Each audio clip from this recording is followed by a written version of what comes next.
Are you learning German but feel that you're somehow stuck in the expat bubble? That is something that I see a lot, especially in the big cities, in Berlin, Hamburg, Cologne, and so on, where people live for a longer time and they rely on English all of their life, basically. So they have a job in English and the circle of friends in English and cultural activities in English. And they usually start learning some German, but at some point they get stuck. And in this video, I'd like to go through a few opportunities that can help you to burst out of this expat bubble and to get going with your German, even though it feels like you're stuck. Because, I mean, I guess I don't need to tell you, you're watching this video, so obviously you're interested in it, but the opportunities are waiting for you outside, like more job opportunities, more social opportunities, also just the experience of knowing what's going on in the German-speaking world. What are people talking about? What are cultural movements, the literature, the art, everything, the small talk at parties. Yes, people will talk to you in English, of course, but then the other conversations happen in German. You don't want to deprive yourself of that, right? You don't want to deprive yourself also of the experience of saying, yeah, I've lived in Germany 5 years and I've learned German, I can speak it. You might not want to end up like these people who say, yeah, 25 years ago I moved to Germany, but I can't even order a cup of coffee in German. So it's a bit sad. So what to do? So a couple of practical pieces of advice here. One thing that I see very often is that people start out quite motivated and they do a course, they hire a tutor, they start on Duolingo, do something on their own, whatever is their way of learning the language. It doesn't really matter, I would say. And then at some point they get stuck and they say, yeah, I'm not really making progress anymore. I feel maybe the course is not good, or maybe I don't have talent, or maybe, I don't know, it's just, it just doesn't work. And they have this notion that there's something wrong with the course or with them or whatever. But actually, when you're learning any language, also German, that is something to be totally expected. So around the A2 level, some people call it A2 hell, yeah, this intermediate level, lower intermediate.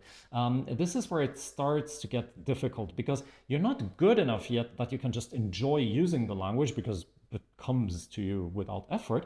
And you're also not that much in the beginner stage where you would see your progress, right? Like the first weeks, you're like, hey, today I learned to count to 20. Today I learned the past tense. Today I learned, you learn all these new things so you can really see your progress from week to week. But then once you advance, you don't see this progress anymore, and then it gets really hard. And there is just the advice here that you have to keep going, even though it feels like you're not making progress. You are making progress, you're just not seeing it anymore. You will see it eventually, but when you're walking through hell, keep walking. How do you do that? Well, I'll get back to that in a minute, but the important thing is to not give up at this point. Most people give up around the A2 stage and then they're stuck and they say, I don't have talent, and the usual thing. So we want to avoid that. Another thing I see very often is that people have a bad balance between formal and informal study. What does that mean? Formal study is you go to a course, you learn the grammar, you learn the pronunciation rules, you add phrases to your vocabulary list and so on. But you also need the unorganized, the speaking practice, listening to something you're not prepared for, and so on. And very often people don't do that enough. So they study a lot at home or in a course. They do a homework, which is usually also a written assignment of like filling something in a gap or doing this kind of things, but they avoid the practice of conversation. And I understand why, because until you are all the way up to the B2 level, whenever you talk to somebody, this other person will have to accommodate to you. That's just also totally normal. You cannot talk to a native speaker just like that and expect to be understood and have no issue understanding them especially. So that is also totally normal. So that brings me basically to the next problem. Who do you practice speaking with? Because obviously you have to practice speaking. If you don't, it might also be a fear in disguise. This is something that happens a lot. I've made a separate video about that. It's people who tell me something like, oh, I need to study more grammar before I can speak. No, you don't, because you're going to make mistakes anyway, and people will understand you anyway. The problem is that you're scared. And that's also normal, but you have to overcome it. So the more you study grammar, the bigger your fear is going to grow and the less you're going to speak eventually.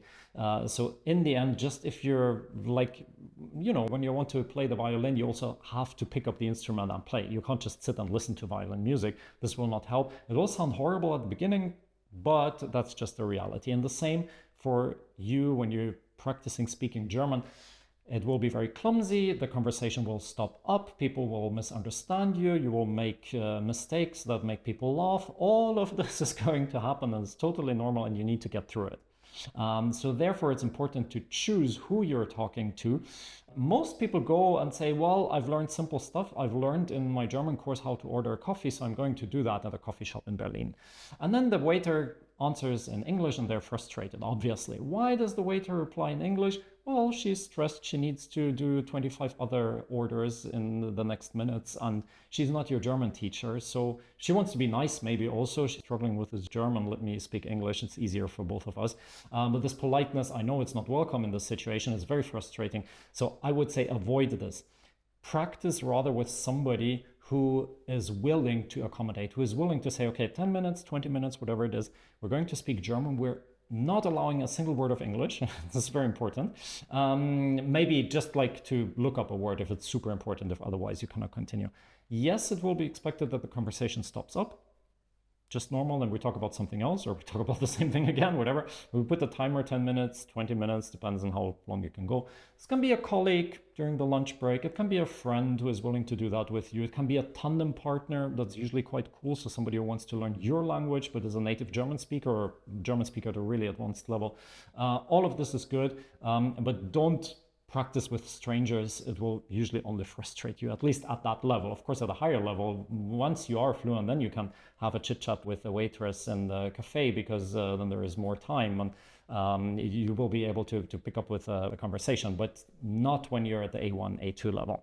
Another thing is to be maybe a little bit realistic with your expectations. I know that more or less the entire language industry works on this promise of, if you buy my course, then it's going to be without effort and in 30 days in your sleep and 5 minutes a day maximum, and it's super amazing, and you will be fluent in 3 months. Yeah, that's one of my favorite book titles. I mean, I understand that fluent in 3 years is not a very popular book title. It's not a good marketing pitch, right? But we have to be a little bit realistic, otherwise we're also just setting ourselves up for a huge frustration. So when I meet people who tell me, oh, I have learned German, but it just doesn't work, and then I'm like, okay, what have you done? Well, 8 months, I've done Duolingo every day, 5 minutes. Yeah, okay, you will need to put in more effort. Imagine playing the piano every day, 5 minutes. After 8 months, how well are you going to play? Probably not really amazing, right? So it's normal that it takes time. Don't beat yourself up. Be a bit kind to yourself.